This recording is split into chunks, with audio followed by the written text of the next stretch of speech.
Assalamualaikum warahmatullahi wabarakatuh. Alhamdulillahilladzi hamdan katsiran thayyiban mubarakan fih kama yuhibbu rabbuna wa yarda.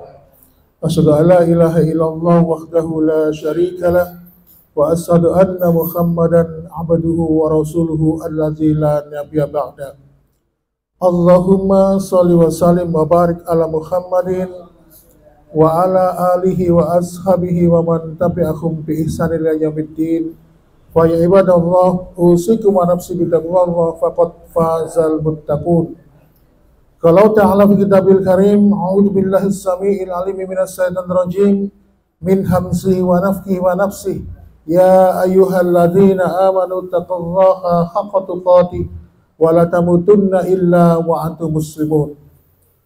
Ma'asyiral muslimin, senantiasa kita bersyukur kepada Allah Subhanahu wa taala yang senantiasa Allah sibukkan kita dalam ketaatan, dalam amalan-amalan ibadah. Karena Rasulullah SAW pernah bersabda dalam sebuah hadis yang diriwayatkan oleh Imam Tirmidzi, "Wa min alamati sukila ayusbilahu bima la yanfa." Allah itu kalau nggak senang dengan hambanya, pasti akan sibukkan hamba tersebut dalam perkara-perkara yang tidak ada manfaatnya. Logika terbaliknya, kalau Allah nggak senang dengan hambanya, lalu disibukkan dengan perkara-perkara yang tidak ada manfaatnya, maka sebaliknya Allah kalau cinta, senang dengan hambanya, pasti akan disibukkan hamba tersebut dalam perkara-perkara kebaikan, dalam perkara-perkara ketaatan, dalam perkara-perkara ibadah. Oleh karena itu, ma'asyiral muslimin, ketika kulolan penjenengan kok senang sibuk dalam ibadah kepada Allah, kok senang sibuk ngaji, kok senang sibuk beramal soleh, maka yakinilah kita ini dikehendaki kebaikan oleh Allah Subhanahu wa taala. Kemudian yang kedua, tanda baiknya kita sebagai hamba yang disenangi oleh Allah adalah ketika Allah Subhanahu wa taala menjadikan kita ini mengkaji dan mengaji ilmu agama ini. Kenapa? Karena Allah mengatakan man yuridillahu bi khairan yufaqihu fiddin. Tanda baiknya kehidupan seseorang itu bukan dilihat dari bagaimana hartanya, bagaimana kedudukannya di dalam masyarakat, tetapi ketika Allah menjadikan kita yufaqihu fiddin, kita ini diberikan pemahaman agama oleh Allah Subhanahu wa taala. Yang dulunya nggak tahu menjadi tahu.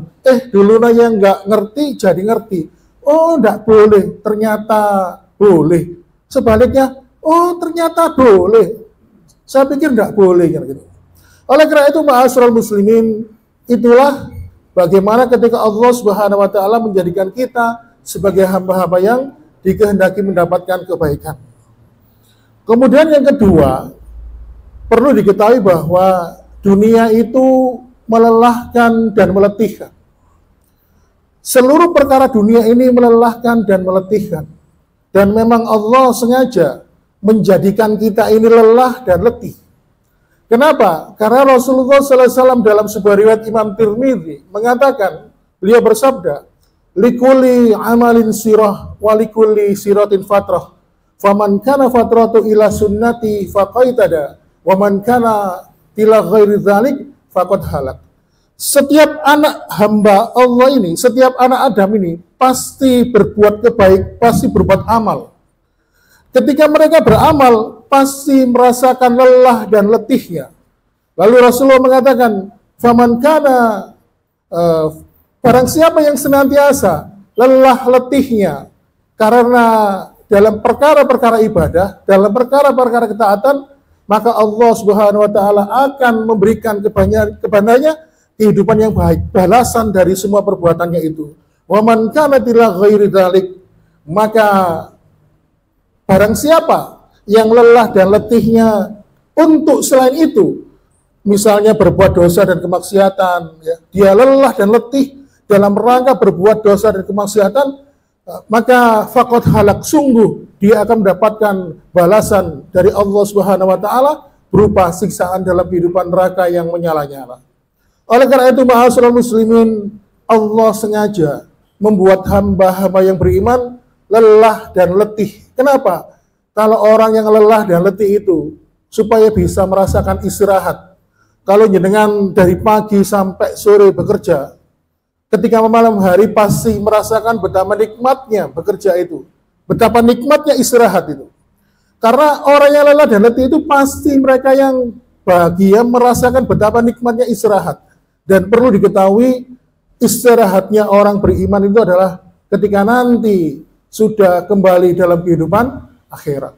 Makanya dalam sebuah riwayat disebutkan ketika si mayit itu apabila dia seorang beriman, ketika dia diangkat ke dalam keranda, dia sudah mau dimasukkan ke dalam kuburan, dia mengatakan qadimuni, segerakanlah aku rindu kembali bertemu dengan amal-amal ibadahku, aku ingin rindu dengan keluargaku.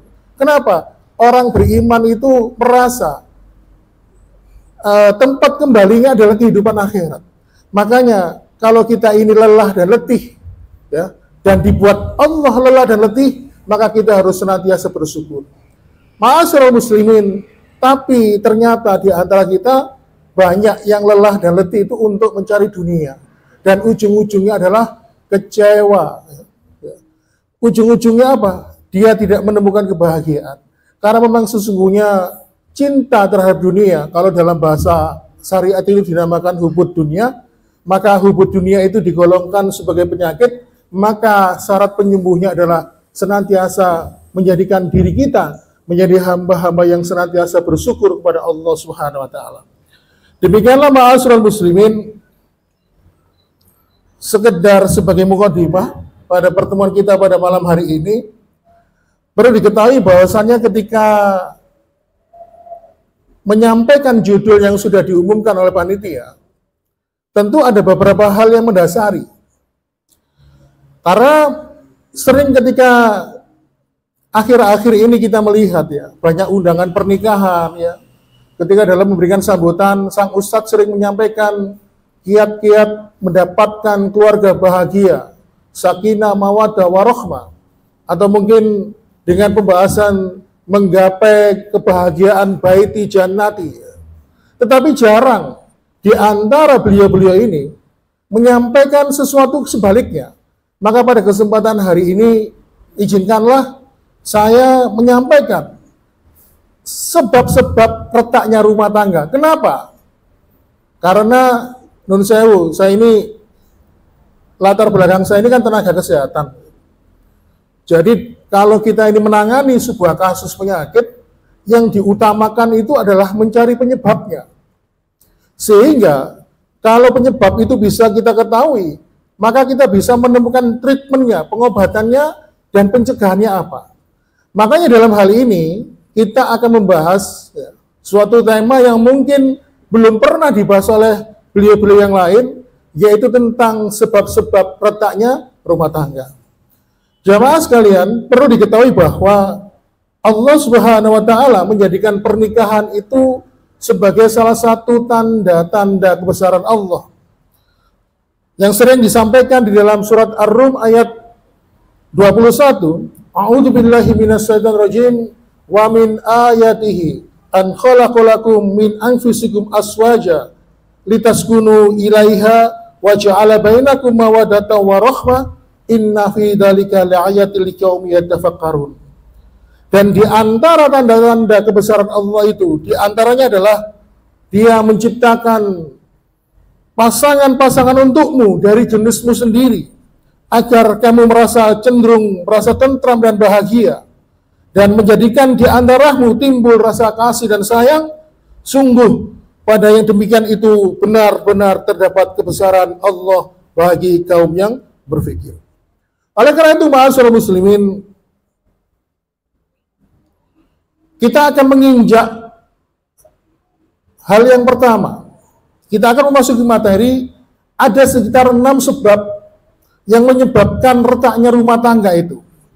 Dan sebab itu bisa karena faktor suami atau laki-laki, sebab itu bisa disebabkan karena faktor istri atau wanita, dan bisa disebabkan karena faktor pihak yang ketiga, misalnya mertua, atau mungkin pelakor, atau will dan sebagainya. Atau bisa juga karena yang sedang ngetren saat ini, media sosial seperti Facebook mungkin, atau Instagram, status WA dan sebagainya. Kita memasuki yang pertama, bahwa salah satu sebab retaknya rumah tangga yang pertama adalah ketika ada seorang laki-laki yang ketika dia menikah, niatnya salah. Jadi ketika menikah, laki-laki ini niatnya salah, Pak. Dalam sebuah hadis yang diriwayatkan oleh Imam At-Tabrani, didapatkan keterangan dari Maimun Al-Qurdi radhiyallahu an, dia berkata bahwasannya Rasulullah SAW pun bersabda. Jadi tolong diperhatikan terutama bagi laki-laki ya. Rasulullah SAW bersabda, ayyumar rajulin tasawwaja imra'atan ala maqalam minal makhri aw kasura. Lelaki mana saja, kata Rasulullah, yang menikahi seorang wanita, baik dengan mahar yang banyak maupun dengan mahar yang sedikit, laisa fi nafsihi an yu'addiya ilahi haqqaha, sedangkan di dalam hatinya tidak ada niat untuk membahagiakan istrinya, tidak ada niat untuk membahagiakan wanita yang dinikahinya. Nun sewu Pak ya. Mungkin niatnya hanya untuk melampiaskan kebutuhan biologisnya aja. Atau mungkin ketika dia menikah, niatnya untuk mendapatkan harta dari istrinya. Karena mungkin istrinya ini orang kaya. Atau mungkin dia berlindung dari kedudukan istrinya. Mungkin karena status sosial sang istri lebih tinggi. Maka apa kata Nabi kalau melihat ada seorang laki-laki yang yang salah niat dalam menikah ini? Maka Rasulullah SAW pun melanjutkan, famata walam yu'adi ilahi haqqaha. Apabila laki-laki itu meninggal dunia, kata Rasulullah, sementara dia dalam menikah itu belum pernah membahagiakan istrinya sama sekali, laki Allahu yaumal qiyamah wa wazanin. Ketika nanti laki-laki itu meninggal, kata Rasulullah, maka pada hari kiamat Allah akan memandang dia matinya sebagai matinya seorang pezina, gara-gara salah niat. Makanya ketika mau nikah itu harus ditata dulu hati kita, terutama bagi mereka yang sudah bersiap untuk meminang seorang gadis. Apakah memang saya ini nikahnya untuk apa? Apakah karena memang si gadis itu wanita cantik yang jelita, atau karena saya ingin menjawab tantangan teman saya? Kadang-kadang laki-laki kalau di masa muda itu kan sering taruhan ya. Ayo siapa di antara kalian sing iso ngerabi arek iku, mesti kan gitu. Kalau kita melihat sinetron-sinetron, atau mungkin saya menikah ini apakah untuk menegakkan perintah Allah? Atau saya ini menikah itu hanya untuk menegakkan sunnah dari Rasulullah karena Rasulullah menikah? Atau saya menikah ini untuk menjaga diri saya dari perbuatan zina? Atau mungkin niat yang lain? Makanya ketika mau menikah, niat itu harus ditoto.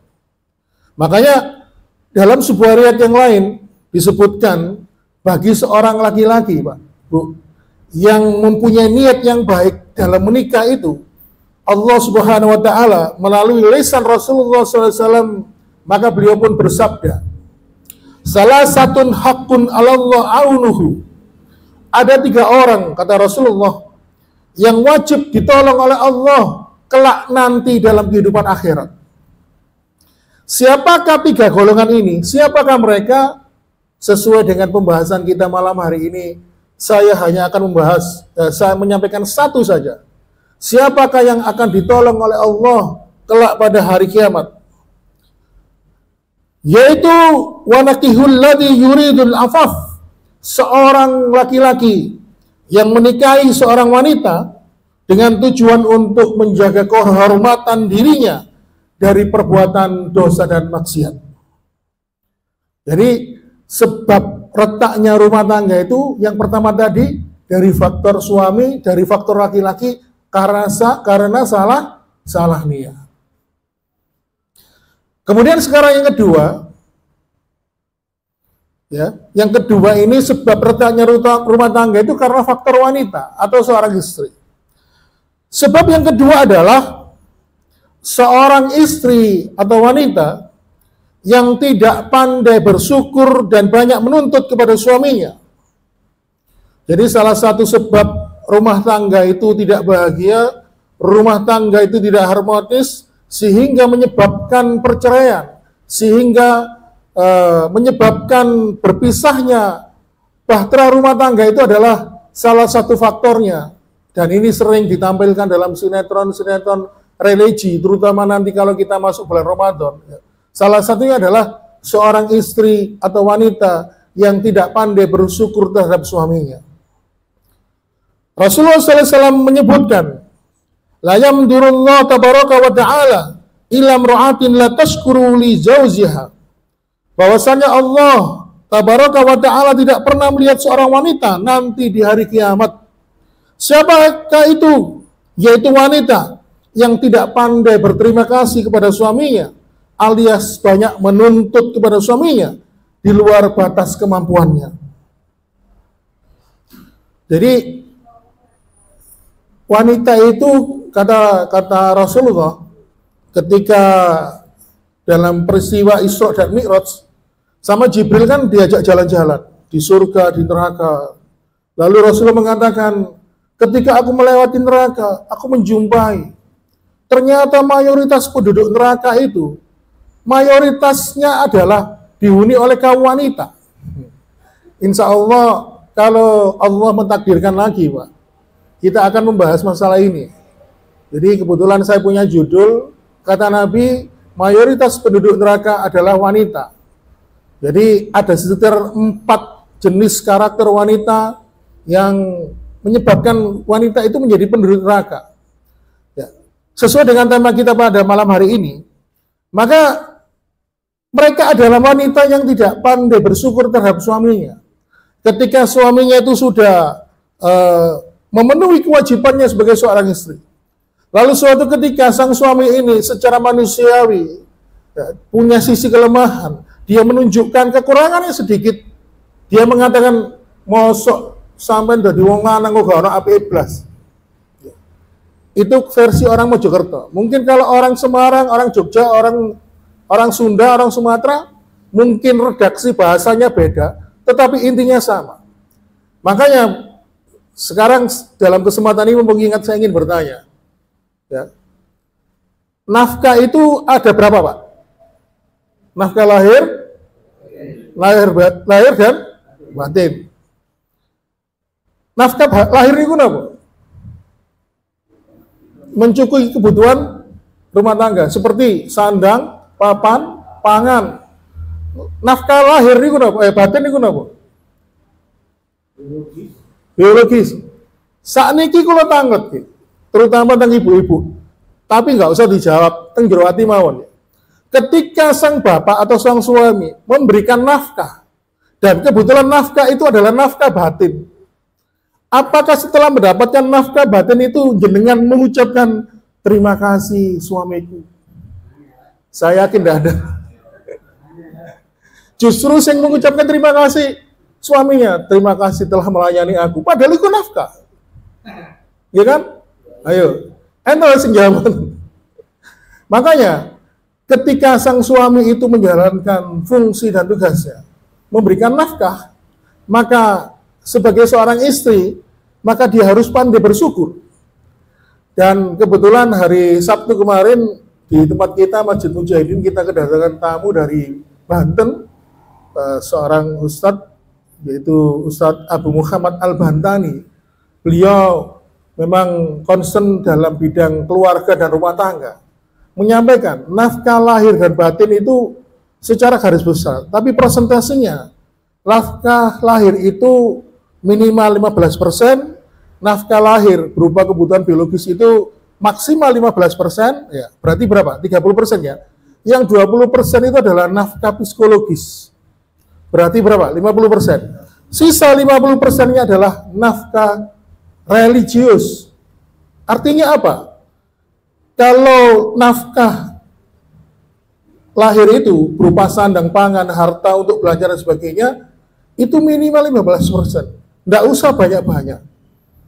Yang penting cukup. Kemudian nafkah batinnya, seperti pemenuhan kebutuhan biologis, maksimal 15%, nafkah psikologis 20%. Niru Rasulullah.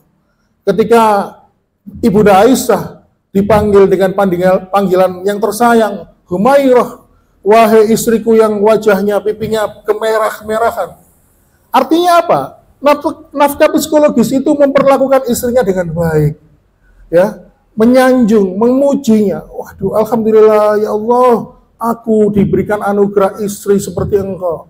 Masakanmu luar biasa, sehingga aku ini betah di rumah. Nah, itu termasuk psikologis, memberikan penghargaan kepada istri. Nah, nafkah secara religius itu apa? Mengajak istrinya, ya, seluruh keluarga, seperti yang sering disampaikan oleh Ustadz Nasr itu, mengajak keluarga ini bersama-sama masuk surga. Jadi tujuan utama orang menikah itu kan mencapai baiti jannati, mencapai surga yang ada di dalam rumah tanggaku. Artinya, menjadikan rumah tangga itu semuanya mendapatkan ridha Allah, akhirnya bisa bersama-sama masuk ke dalam surga. Makanya kalau ada ngaji ini istrinya diajak, atau mungkin anaknya diajak, atau dalam kegiatan-kegiatan lain, sehingga akhirnya nafkah itu 100% dapat kita berikan kepada keluarga kita. Kemudian yang ketiga, sebab retaknya rumah tangga, ya. Yang ketiga adalah ketika seorang suami itu tidak punya sifat sabar terhadap istrinya. Maka ketika suami itu tidak punya sifat sabar terhadap istrinya, maka dapat dipastikan rumah tangga itu tidak akan harmonis. Karena apa? Karena sifat laki-laki dan perempuan itu beda. Makanya kalau kita melihat, ya, kalau sering kita melihat tayangan di YouTube, ada seorang dokter namanya Dr. Aisyah Dahlan. Beliau ini menekuni dalam bidang psikososial, terutama psikologi. Beliau sering memberikan pencerahan, ngisi di kajian ibu-ibu. Bu, pahamilah suami Anda. Kalau suami Anda seperti ini, ya memang sejatinya laki-laki itu sifatnya begini. Artinya apa? Ketika menikah, memang secara psikologis laki-laki dan perempuan itu sifat dasarnya tidak sama, Pak. Tetapi kalau kita ini mau saling memahami, maka akhirnya terjadi saling mengisi dan akhirnya apa? Terjadi kebahagiaan di situ. Nah, di sini pada sebab ketiga, ketika suami itu tidak sabar terhadap istrinya, karena wanita itu terbuat atau diciptakan dari tulang rusuk yang diambil dari sebelah rusuk kanannya ini, maka ketika diluruskan, dipaksa, maka tulang itu akan menjadi dengan menjadi patah. Tetapi kalau wanita itu seperti tulang rusuk, maka dia tetap akan bengkok. Maka sifat yang terbaik kata Rasulullah, seorang suami itu harus sabar. Makanya ada sebuah falsafah mengatakan istri itu diciptakan dari tulang rusuk pria adalah untuk dirangkul, ya. Bukan diciptakan dari kepalanya atau kakinya, tetapi diciptakan dari tulang rusuknya agar suami dan istri itu saling merangkul. Ma'asyiral muslimin, sejak 14 abad yang lalu Rasulullah SAW pun pernah menyampaikan dalam sebuah riwayat Imam Muslim, la yafraq mu'minun mu'minatan in kariha minha khuluqan radiya minha akhar. Jangan pernah mencaci maki wanita, jangan pernah mencela wanita. In kariha minha khuluqan, jika kalian tidak suka dengan sifatnya, kalian tidak suka dengan perilakunya, kalian tidak suka dengan perangai wanita atau istrimu, radiya minha akhar, ingat-ingat kebaikan yang pernah dia lakukan. Jadi kalau misalnya suami ini suaminya jengkel, mungkin istrinya itu cerewet gak karu-karuan, nek kadung cerewet itu njaber sampai sing ngrungokno. Diamlah, ingat-ingat kebaikannya, Pak. Ya. Jadi Ini ada kisah yang menarik, Pak.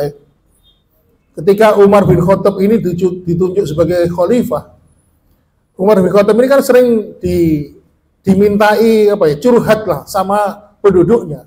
Suatu ketika ada salah seorang penduduknya, warganya Umar bin Khattab datang, dia mau mengetuk pintu. Dan datangannya ke rumah Umar bin Khattab itu untuk menceritakan istrinya. Ternyata Umar bin Khattab di dalam rumahnya sedang dimarahi oleh istrinya. Wah, istrinya mau dengar gini, kamu itu wis cerewet lah, gak karuan. Umar bin Khattab itu cuma diam, duduk, mendengarkan, sambil manduk-manduk gini. Setelah sang istri sudah menumpahkan isi hatinya, ya, menumpahkan emosinya, lalu akhirnya Umar bin Khattab pun menyadari ada tamu yang mau datang ke rumahnya. Lalu kemudian tamu tadi ketika mau datang menceritakan ihwal istrinya, ternyata Umar bin Khattab kok malah dimarahi istrinya, dia akhirnya nggak jadi pulang. Terus kemudian Umar bin Khattab membuka pintu. Kemana kau? Tunggu. Kenapa kamu kok pulang? Wahai Amirul Mukminin, saya tadi datang ke sini tuh mau menceritakan istri saya. Orangnya itu kalau di rumah seperti ini, dan ternyata aku menjumpai engkau seperti yang aku alami seperti di rumahku. Lalu bagaimana ini? Maka Amirul Mukminin Umar bin Khattab pun mengatakan, memang istriku marah kepadaku, tetapi aku menyadari ternyata jasa-jasa istriku ini begitu luar biasa untukku. Dia yang telah merawat aku, mencucikan bajuku, menyiapkan makanan untukku, melahirkan anak-anakku, dan istriku juga yang mengasuh, mendidik, menjaga anak-anakku. Maka sungguh aku merasa jasanya, kebaikannya luar biasa. Makanya ketika aku mengingat ini semua celaan, semua kemarahan yang ditimpakan kepadaku, aku anggap sebagai angin lalu. Bayangkan, kalau kita mungkin diri saya, ini sudah sering saya terapkan, Pak. Jadi kalau saya diomeli, saya cuma meneng aja. Kalau diladeni tambah gak karuan. Nah, makanya ma'asyiral muslimin jamaah sekalian, Umar bin Khattab ini menyadari. Karena apa? Karena Rasulullah SAW menyampaikan, kalau engkau mendapati kekurangan istrimu, maka banyak-banyaklah ingatlah kebaikan-kebaikan jasa dari istrimu. Nah, itu tadi Umar bin Khattab. Sekarang anaknya bernama Ibnu Umar. Jadi anaknya Umar bin Khattab ini ternyata tumbuh menjadi seorang ulama, ya. Ibnu Umar, seorang ulama di zaman tabi'in. Dan tentu saja dia dikehendaki oleh Allah mempunyai pemahaman ilmu yang luar biasa. Hafal Al-Quran, hafal hadis. Suatu ketika Ibnu Umar ini, anaknya Umar bin Khattab ini pernah kecewa dengan istrinya. Kenapa aku mengharapkan mendapatkan istri yang soleha, tetapi ya Allah, kenapa engkau malah menjodohkan aku dengan wanita seperti ini? Ada perangai dari istrinya yang nggak disenangi oleh Ibnu Umar. Lalu akhirnya Ibnu Umar pun keluar dari rumahnya menuju Masjid Nabawi. Inilah kalau orang beriman. Kalau ingin mendapatkan ketenangan hati, datangnya ke masjid, Pak. Dia sholat 2 rakaat di situ, lalu dia duduk berzikir. Nah, ternyata di dalam Masjid Nabawi itu banyak penghafal Al-Quran, orang-orang yang ingin menghafalkan Al-Quran. Dan tidak jauh dari situ ada seorang laki-laki yang menyampaikan sebuah ayat. Dan ketika laki-laki itu membaca satu ayat ini, seakan-akan Ibnu Umar baru pertama kali mendengar ayat itu dibacakan. Ternyata laki-laki itu membaca penggalan ayat dari surat An-Nisa ayat 19. Ketika Ibnu Umar mendengar lantunan bacaan surat An-Nisa ayat 19 ini, baru dia menyadari bahwasannya ketika dia merasa istrinya itu ada kekurangan, dia baru menyadari bahwasannya di balik itu semua ada kebaikan dari Allah Subhanahu wa taala. Di dalam ayat An-Nisa ayat 19 itu ada penggalan ayat yang mengatakan begini. Fa in karihtumuhunna fa asa an takrahu syai'a wa yaj'alallahu fihi khairan katsira. Secara spesifik Allah menyebutkan begini, jika kamu tidak menyukai sifat istrimu, maka bersabarlah, karena boleh jadi kamu tidak menyukai sesuatu, padahal Allah menjadikan kebaikan yang banyak padanya. Jadi ketika Ibnu Umar mendengar penggalan ayat surat An-Nisa ayat 19 ini, baru dia menyadari, oh mungkin dalam pandangan mataku ini ada salah satu sifat dari istriku yang tidak aku sukai, tapi ternyata di situ Allah memberikan kebaikan untukku. Dan akhirnya Ibnu Umar pun pulang ke rumah, dia datang kepada istrinya, memeluk istrinya, lalu minta maaf. Dan akhirnya apa? Ibnu Umar pun menjalani rumah tangga dengan bahagia. Dan akhirnya kelak kemudian hari, salah satu putra dari Ibnu Umar dijadikan oleh Allah sebagai seorang ulama besar. Inilah ma'asyiral muslimin wa zumratal mu'minin rahimakumullah, di balik sesuatu di mata kita. Mungkin itu ada hal yang tidak baik untuk kita, tetapi Allah di balik segala kebesarannya ada sesuatu yang mungkin tidak dapat kita ketahui. Oleh karena itu, ma'asyiral muslimin, Rasulullah mengatakan di awal tadi, kalau engkau tidak menyukai pasangan hidupmu, ingat-ingatlah jasanya. Nah, ini berkaitan ada sebuah kisah nyata, di mana kisah ini ditulis oleh pelakunya. Pelakunya adalah seorang ulama yang bernama Syekh Ali Tantawi. Ketika beliau mengarang sebuah kitab, dia menuliskan kisahnya. Kebetulan Syekh Ali Tantawi ini spesialis dalam hal rumah tangga dan keluarga. Sehingga suatu hari Syekh Ali Tantawi ini didatangi sepasang suami istri. Dan Syekh Ali Tantawi ini berusaha untuk supaya suami dan istri itu rujuk kembali. Ternyata usaha Syekh Ali Tantawi ini terhalang sebuah tembok yang besar, sehingga sepasang suami istri ini mereka kengkeng untuk berpisah, minta bercerai. Padahal mereka ini sudah hampir 15 tahun berumah tangga dan sudah punya anak 4. Lalu akhirnya Syekh Ali Tantawi pun mengatakan, ya sudah, kalau begitu aku minta kalian nanti 3 hari lagi datang ke sini. Sebelum pulang aku kasih PR ya. Aku ada satu ayat, ya, tolong direnungkan. Ketika nanti kalian di rumah, tolong direnungkan. Setelah kalian merenungkan kalimat ayat ini, satu penggal ayat ini, kalian renungkan, setelah 3 hari kalian balik lagi ke sini.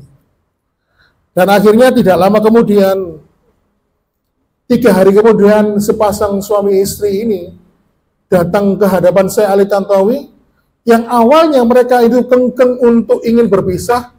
Ternyata apa? Mereka mengatakan, Syekh, kami tidak jadi bercerai. Kami sudah bertekad bulat ingin merajut kembali rumah tangga kami. Saya dan istri sudah sepakat dunia akhirat ingin melanjutkan pernikahan ini hingga maut memisahkan kita. Ternyata Pak, Syekh Ali Tantawi itu memberikan PR satu penggalan ayat di dalam surat Al-Baqarah ayat 237. Nah, ayatnya itu kan panjang, cuma satu ayat penggalan aja. Dikasih PR untuk direnungkan di rumah. Ayat itu berbunyi, wala tansawul fadla bainakum. Dan janganlah kalian saling melupakan kebaikan kalian ketika dulu dalam rumah tangga. Jadi ketika suami istri ini merenungkan ayat ini, mereka menyadari biasanya sang suami makan disiapkan oleh istrinya, ditemani oleh istrinya. Dia ternyata makan sendirian. Ketika sang istri, ketika berbelanja untuk kebutuhan rumah, ketika berbelanja untuk mengantarkan anak, dia selalu ditemani istrinya. Ternyata dia harus sendirian. Begitu suaminya dan istri, ketika mereka beristirahat di malam hari, tidur biasanya berdua. Akhirnya apa? Menjadi tidur sendiri-sendiri. Akhirnya sepasang suami istri pun saling berintrospeksi dan teringatlah jasa mereka masing-masing, sehingga akhirnya mereka bersama-sama menangis dan akhirnya minta maaf, akhirnya merubah kembali komitmen mereka untuk senantiasa melanjutkan pernikahan itu hingga maut memisahkan.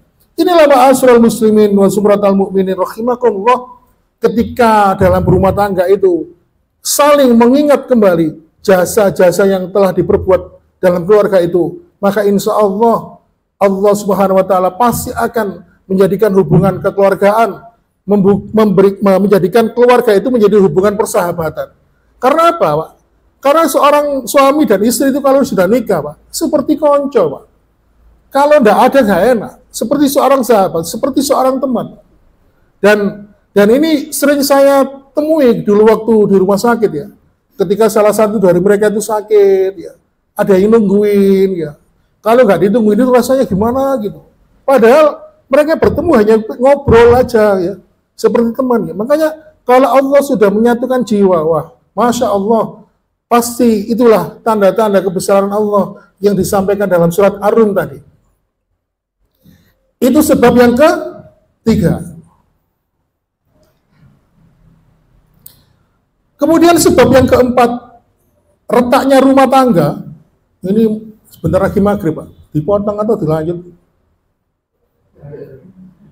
Saya tadi kan menyampaikan 6 sebab retaknya rumah tangga.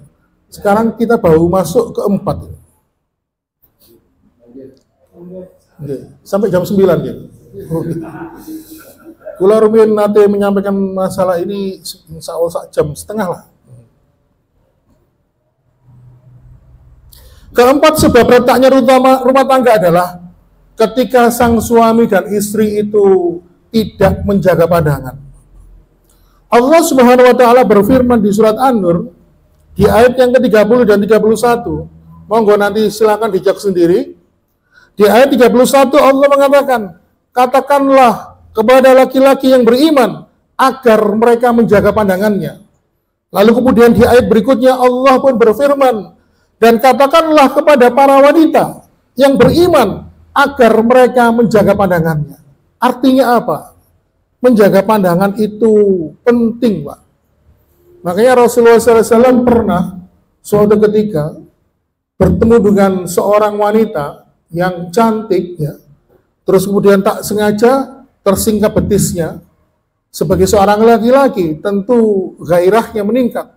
Lalu dia segala kurang dan melampiaskan gairahnya tadi kepada salah satu seorang istrinya. Makanya apabila tuntunannya, apabila kita ini melihat yang membangkitkan gairah, mungkin karena melihat orang lain atau wanita lain, maka datangilah pada istrimu untuk memadamkan gairah itu.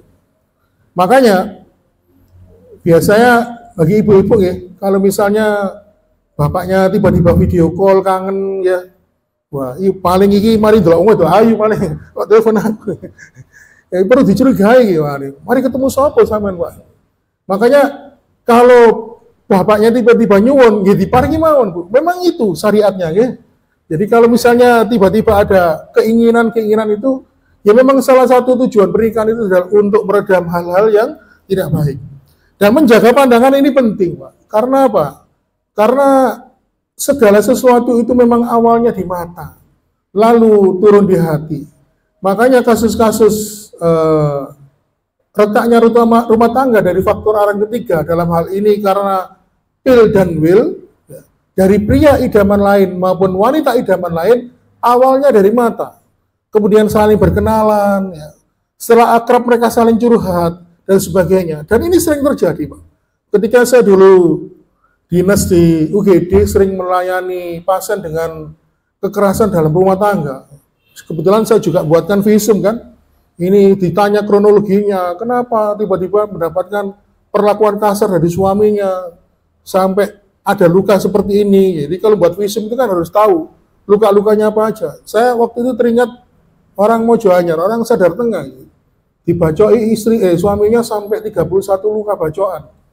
Dan ternyata hanya karena kesalahpahaman, tapi alhamdulillah saya itu herannya, sang istri walaupun dibacok sampai 31 luka bacokan, padahal satu bacokan itu dalam loh, Pak. Ada lukanya dalamnya sekitar 2 cm, rata-rata panjangnya 5 cm. Jadi bisa dibayangkan kalau 31 luka bacokan dengan luas dan dalam seperti itu. Tapi akhirnya apa? Istrinya mau minta suaminya kembali lagi. Itu karena apa? Godaan wanita. Karena suaminya waktu itu tergoda dengan wanita lain, terus akhirnya khilaf, akhirnya terjadi kekerasan dalam rumah tangga, Dan akhirnya setelah mengetahui istrinya seperti ini mau menerima kembali, dia semakin tumbuh rasa sayang pada istrinya. Jadi ternyata kerja di rumah sakit itu banyak hal yang pengalaman ya, tidak hanya pengalaman spiritual, tapi pengalaman seperti ini yang kaya dengan berbagai hal. Oleh karena masyarakat muslimin menjaga pandangan itu penting. Makanya salah seorang murid Imam Syafi'i itu pernah dicurhati oleh muridnya, "Wahai Syekh, aku dulu merasa istriku adalah wanita yang paling cantik. Tapi kenapa ya setelah menikah 3 tahun, aku kok merasa istriku kok tidak cantik lagi?" Makanya Imam Syafi'i mengatakan, "Wahai muridku, ketahuilah, itu karena perbuatanmu. Kamu mungkin pernah berbuat dosa dan maksiat. Maka banyak-banyaklah ibadah. Banyak-banyaknya minta ampun kepada Allah, beristighfar. Maka insya Allah akan berubah." Setelah 20 hari murid itu datang kepada Syekh Imam Syafi'i mengatakan, "Wahai guruku, sekarang alhamdulillah saranmu sudah aku jalankan. Dan aku sekarang merasa istriku adalah wanita yang paling cantik di dunia." Oleh karena itu ma'asyiral muslimin, menjaga pandangan itu penting. Makanya kita itu ketika sudah mendapatkan yang halal, kenapa kita harus memandang yang diharamkan oleh Allah Subhanahu wa Ta'ala? Kemudian yang kelima, sebab retaknya rumah tangga adalah apabila seorang suami dan istri, berarti ini dua-duanya ya. Kalau tadi faktor suami dan faktor dan istri, sekarang dua-duanya. Kalau ada seorang suami dan istri tidak berbakti kepada orang tua. Jadi tidak ada rumus di dunia ini, Pak. Siapapun dia, baik dia seorang suami maupun seorang istri, akan mendapatkan kebahagiaan dunia dan akhirat ketika dia tidak berbakti kepada orang tua. Justru ketika ada seorang suami dan istri, ya, ketika dia berbakti kepada Allah, kepada orang tua, maka pasti Allah akan memberikan keberkahan dalam kehidupannya. Tidak ada sejarah mencatat anak yang kurang ajar kepada orang tua itu pasti akan mendapatkan kebahagiaan. Di sini kedudukan orang tua dan mertua itu sama. Maka salah satu yang menyebabkan kebahagiaan itu adalah ketika kita ini berbakti kepada orang tua. Dan perlu diketahui bahwa ketika kita ini berdoa, maka kita itu harus sering-sering minta doa kepada orang tua, Pak. Katanya ibu saya, wong tua itu keramatin dunia. Jadi ibu saya itu orang Jawa Tulen, keramatin dunia itu apa? Ya ridhonya Gusti Allah ya teko orang tua. Maka ketika engkau memperlakukan orang tuamu dengan baik, pasti Allah akan menjadikan hidupmu menjadi hidup yang baik. Kemudian ma'asyiral muslimin yang keenam, penyebab retaknya rumah tangga adalah, yang keenam adalah ketika rumah tangganya ini tidak menjadi rumah tangga yang religius.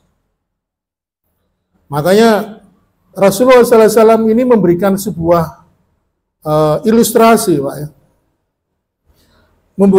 Memberikan sebuah ilustrasi ketika membahas tentang ruqyah. Ketika membahas ruqyah ini, Rasulullah itu memberikan ilustrasi tentang keutamaan surat Al-Baqarah. Rasulullah bersabda, "La taj'alu buyutakum maqabir, inna syaitana yanfiru minal baitil ladzi," suratul Baqarah. Jangan jadikan rumahmu seperti kuburan. Maka ketahuilah, setan itu akan lari dari rumah yang senantiasa dibacakan surat Al-Baqarah. Artinya apa, Pak? Kita tidak boleh memperlakukan rumah kita seperti kuburan. Makanya Rasulullah memberikan ilustrasi gambaran bahwasannya surat Al-Baqarah itu mampu menghilangkan setan yang ada di rumah. Artinya apa? Banyak-banyak hiasilah rumah tangga, rumah kita ini dengan bacaan Al-Quran. Banyak-banyak hiasi rumah tangga kita ini apa? Rumah kita dengan melakukan amalan yang bilan sunnah. Makanya Rasulullah SAW memberikan contoh, sholat sunnah rawatib dan sholat sunnah yang lainnya lebih banyak dilakukan di rumah. Makanya karena Rasulullah itu rumahnya dekat dengan masjid, Ketika terdengar adzan subuh, beliau sholat qobliyah subuh di rumah.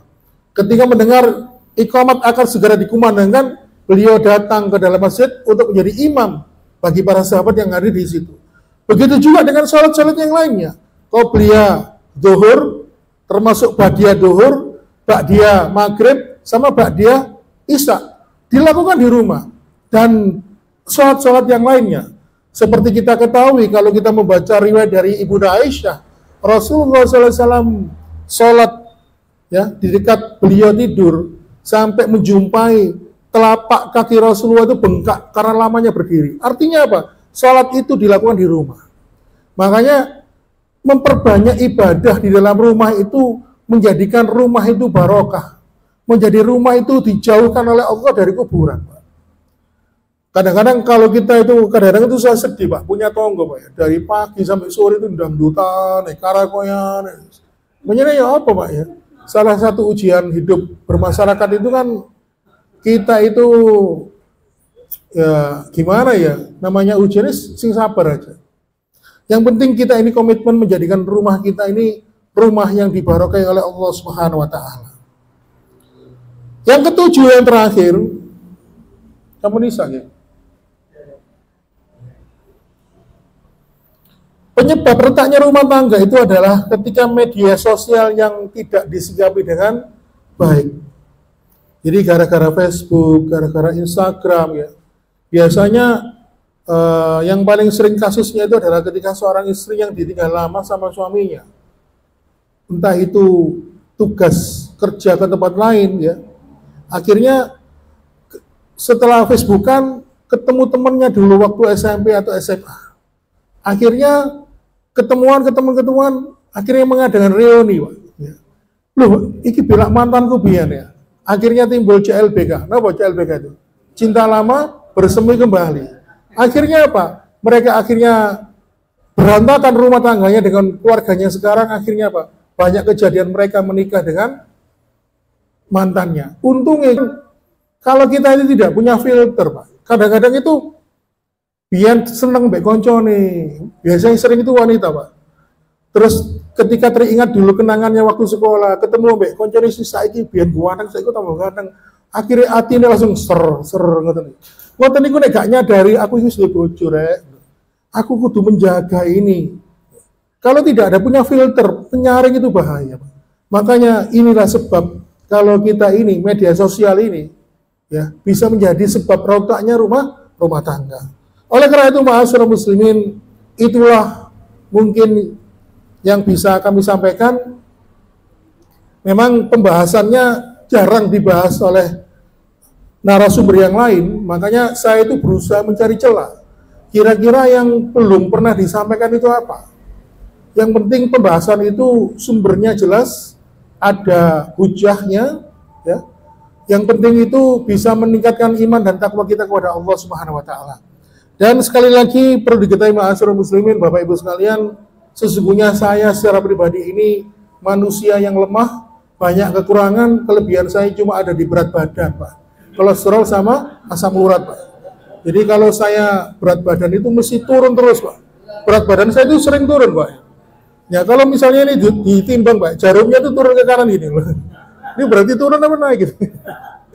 Ya, dan sesungguhnya Allah lah yang berkuasa atas segala sesuatu. Sekali lagi mohon maaf bila kekurangan. Saya akhiri, subhanakallahumma wa bihamdika asyhadu an la ilaha illa anta astaghfiruka wa atubu ilaik. Wassalamualaikum warahmatullahi wabarakatuh.